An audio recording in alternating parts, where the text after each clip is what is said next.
Doctor Premkumar, ഈ പുനരധിവാസം എന്ന് പറയുമ്പോൾ ഈ ഘട്ടത്തിൽ നമ്മൾ പുനരധിവാസവുമായി ബന്ധപ്പെട്ട് ഏറ്റവും പ്രതീക്ഷയോടെ കാണുന്നത് നമുക്കൊക്കെ അറിയാവുന്നതുപോലെ തന്നെ ദുരിതാശ്വാസ നിധിയാണ്, അതിലേക്ക് ലഭിക്കുന്ന സംഭാവനകളാണ്. പക്ഷെ നോക്കൂ, ഇവിടെ വയനാടിനെ സംബന്ധിച്ചിടത്തോളം പ്രതിപക്ഷത്ത് നിന്നുള്ള ആളുകൾ പോലും ഈ ദുരിതാശ്വാസ നിധിയിലേക്കുള്ള സംഭാവനകളെ ഈ ഘട്ടത്തിൽ വളരെ പോസിറ്റീവായിട്ടാണ് കാണുന്നത്. ചെറിയ ചില ശബ്ദങ്ങൾ അല്ലാതെ ഉണ്ടായി, പക്ഷെ നമ്മൾ അതിന്റെ കാര്യമാക്കേണ്ടതില്ല എന്ന് തോന്നുന്നു. പക്ഷെ നോക്കൂ, ഈ CMDRFനെ തകർക്കാനുള്ളൊരു ശ്രമവും ഇതിന്റെ ഭാഗമായി സമൂഹത്തിൽ നടക്കുന്നത് നമ്മൾ കാണുകയാണ്. KSIFക്ക് ലാപ്ടോപ്പ് വാങ്ങി എന്നത് ഉൾപ്പെടെയുള്ള പ്രചാരണം. CMDRF എന്നത് ഇടതുപക്ഷ സർക്കാർ കൊണ്ടുവന്ന ഒരു സംവിധാനമല്ല. മുൻകാലങ്ങളിലും ഒരുപാട് സർക്കാരുകൾ കാര്യക്ഷമമായി ഉപയോഗിച്ചിട്ടുള്ളതാണ്. പക്ഷേ ഒരുപക്ഷെ 2016 ശേഷമാകും നമ്മൾ ഈ CMDRFന്റെ ഉപയോഗമൊക്കെ ഇത്ര കാര്യമായി കേൾക്കുന്നത് എന്നുള്ളത് കൊണ്ട് തന്നെ അതൊരു ഇടതുപക്ഷത്തിന്റെ ഒരു കൊണ്ടുവരവാണ്, അല്ലെങ്കിൽ അങ്ങനെ ഒരു സംവിധാനമാണ്. അതിനെ നമ്മൾ തകർക്കണം എന്നുള്ളൊരു ലക്ഷ്യം, അങ്ങനെ ബോധപൂർവമായ ഒരു ശ്രമം ഇവിടെ നടക്കുന്നുണ്ടോ? നേരത്തെയുള്ള പ്രതികരണങ്ങളിലൊക്കെ മിനിസ്റ്റർ PA മുഹമ്മദ് റിയാസ് പറഞ്ഞതുപോലെ തന്നെ ഈ ചർച്ച ഒരിക്കലും അത്തരത്തിലുള്ളൊരു വിവാദപൂർണമായ പരാമർശങ്ങളിലേക്കൊന്നും പോകരുത് എന്ന് മനസ്സുകൊണ്ട് വിചാരിക്കുന്ന ആളാണ് ഞാൻ. അപ്പൊ ഈ നിങ്ങൾ ചോദിച്ച ചോദ്യത്തിന് എനിക്ക് പറയാനുള്ള ഏറ്റവും ലളിതമായ മറുപടി എന്താണെന്ന് വെച്ചാല്, മനുഷ്യര് നാനാവിധം ഉള്ള ആളുകളാണ്, പല രീതിയിലുള്ള സ്വഭാവ സവിശേഷതകളുള്ള ആളുകളാണ്. അതുപോലെ തന്നെ ഒരു വലിയ ദുരന്തം ഉണ്ടാകുമ്പം അതിൽ ആനന്ദിക്കുകയും അതിൽ കഷ്ടപ്പെടുന്ന ആളുകളുടെ അവസ്ഥയെ നോക്കി പരിഹസിക്കുകയും അവരെ പരിഹസിക്കുന്ന ആളുകളെ, അവരെ സഹായിക്കുന്ന ആളുകളെ പരിഹസിക്കുകയും ചെയ്യുന്ന എത്രയോ ആളുകൾ നമ്മുടെ നാട്ടിലുണ്ട്. അതൊരു സത്യമാണ്. അതിൽ പലരും നമ്മളൊക്കെ വല്ലാതെ ബഹുമാനിക്കുന്നവരും ആദരിക്കുന്നവരും ഒക്കെ ആയിട്ടുള്ള വലിയ സാംസ്കാരിക നായകന്മാർ വരെ ആയിട്ടുള്ള ആളുകളൊക്കെ ഉണ്ട്. ഇന്ന് രാവിലെ മുതൽ ഒരു വളരെ പ്രശസ്തനായ ഒരു സാഹിത്യകാരൻ, സാംസ്കാരിക നായകന്റെ ഫേസ്ബുക്ക് പോസ്റ്റ് കറങ്ങിക്കൊണ്ടിരിക്കുന്നുണ്ട്.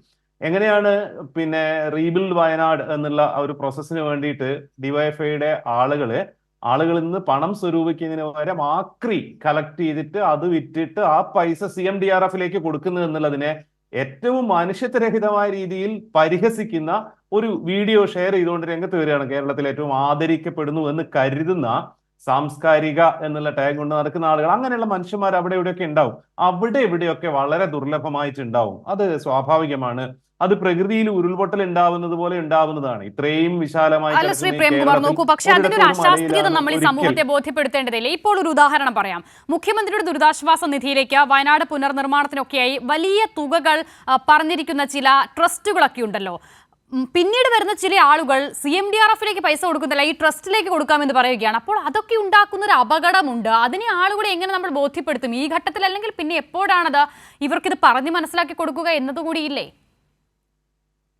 അല്ല, ആളുകൾക്ക് അത് മനസ്സിലാവാത്തത് കൊണ്ടല്ല ഞാൻ ഈ പരാമർശിച്ച പോലുള്ള ആളുകൾ ഇതിനെതിരെ ചാടി ഇറങ്ങുന്നത്. അവർ വളരെ കൃത്യമായ ഉദ്ദേശത്തോടെയാണ് കേരളം സർവൈവ് ചെയ്യുക എന്നുള്ള ദുരന്തമുഖങ്ങളിൽ പ്രത്യേകിച്ചും കേരളം നിവർന്നു നിൽക്കുക എന്നുള്ളത് അവരുടെ കുൽസിതമായ താല്പര്യങ്ങൾക്ക് എതിരാണെന്നുള്ളത് കൊണ്ട് വളരെ പ്ലാൻഡ് ആയിട്ട് ചെയ്യുന്ന ഒരു കാര്യമാണ്.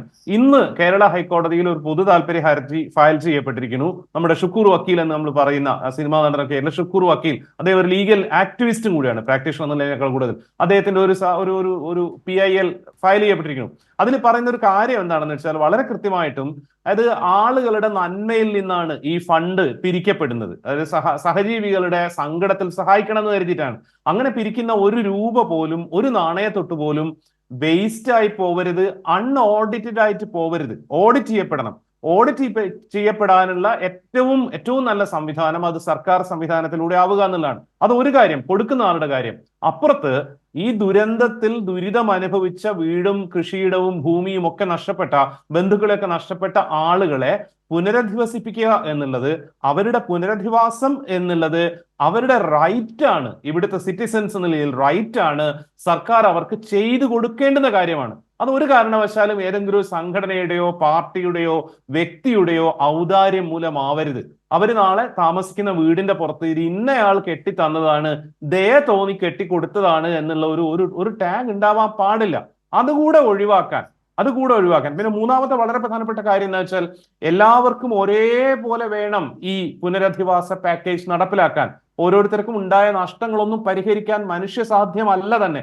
കാരണം 11 ബന്ധുക്കൾ നഷ്ടപ്പെട്ടു പോയ ഒരു മനുഷ്യനെ നമ്മൾ എന്ത് കൊടുത്തിട്ടാണ് അദ്ദേഹത്തെ നമ്മൾ പുനരധിവസിപ്പിക്കുക? അത് പോസിബിൾ അല്ല. നമുക്ക് ആകെ ചെയ്യാൻ പറ്റുന്നത് അദ്ദേഹത്തിന് വീടും കുറച്ച് ഭൂമിയും ജീവനോപാധിയും ഉണ്ടാക്കി കൊടുക്കുക എന്നുള്ളതാണ്. മനുഷ്യന്മാരുടെ നിലനിൽപ്പിന്റെയോ സന്തോഷത്തിന്റെയോ ആത്മസംതൃപ്തിയുടെയോ കാര്യം എടുക്കുമ്പോൾ അത് വളരെ ചെറിയ കാര്യങ്ങളാണ്. നമുക്കൊക്കെ അറിയാം, ദുഃഖങ്ങളാണ് അതിനേക്കാൾ വലുത്. അതുകൊണ്ട് ചെയ്തു കൊടുക്കാൻ പറ്റുന്ന കാര്യങ്ങൾ, അവർക്ക് കിട്ടാവുന്ന കാര്യങ്ങൾ അവരുടെ അവകാശം എന്നുള്ള രീതിയിൽ തന്നെ അവർക്ക് ഉണ്ടാവണം.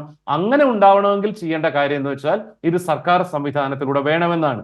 നിലവിൽ ഇന്ത്യയിൽ നിലനിൽക്കുന്ന ഏറ്റവും ട്രാൻസ്പെറന്റ് ആയ, ഏറ്റവും അക്കൗണ്ടബിൾ ആയിട്ടുള്ള ഇത്തരത്തിലുള്ള ഒരു സംവിധാനമാണ് കേരളത്തിൽ നിലനിൽക്കുന്ന chief ministers distress relief fund.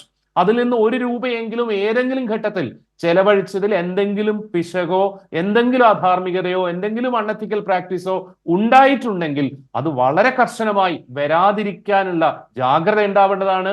പക്ഷേ ഡിഫോൾട്ട് ആയിട്ട് അത് 100% അക്കൗണ്ടബിൾ ആണ്, 100% ട്രാൻസ്പെറന്റ് ആണ്.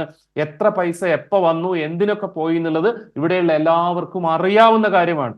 ഒരു ഓൾ പാർട്ടി മീറ്റിംഗിൽ എടുക്കേണ്ടുന്ന ഡിസിഷൻ ആയിരുന്നു. പക്ഷെ അതില്ലാത്തതുകൊണ്ടാണ് ഈ കാര്യത്തിൽ ഹൈക്കോടതിയുടെ ഇന്റർവെൻഷൻ തന്നെ വേണം എന്ന് പറഞ്ഞിട്ട് വയനാടിന്റെ പേര് പറഞ്ഞ് പിരിക്കുന്ന ഓരോ രൂപയും അക്കൗണ്ടബിൾ ആയിരിക്കണം, ഓഡിറ്റഡ് ആയിരിക്കണം. കാരണം നമ്മൾ ഈ കാണുന്ന കേരളത്തിൽ നമ്മൾ മെയിൻ സ്ട്രീം കാണുന്ന സംഘടനകളോ രാഷ്ട്രീയ പാർട്ടികളോ മാത്രമല്ല, ഉത്തരവാദിത്തമുള്ള രാഷ്ട്രീയ പാർട്ടികൾ മാത്രമല്ല, അല്ലാതെ നൂറുകണക്കിന് സംഘടനകൾ ഞാനിപ്പോ ഷെയർ ചെയ്തിട്ടുണ്ട്.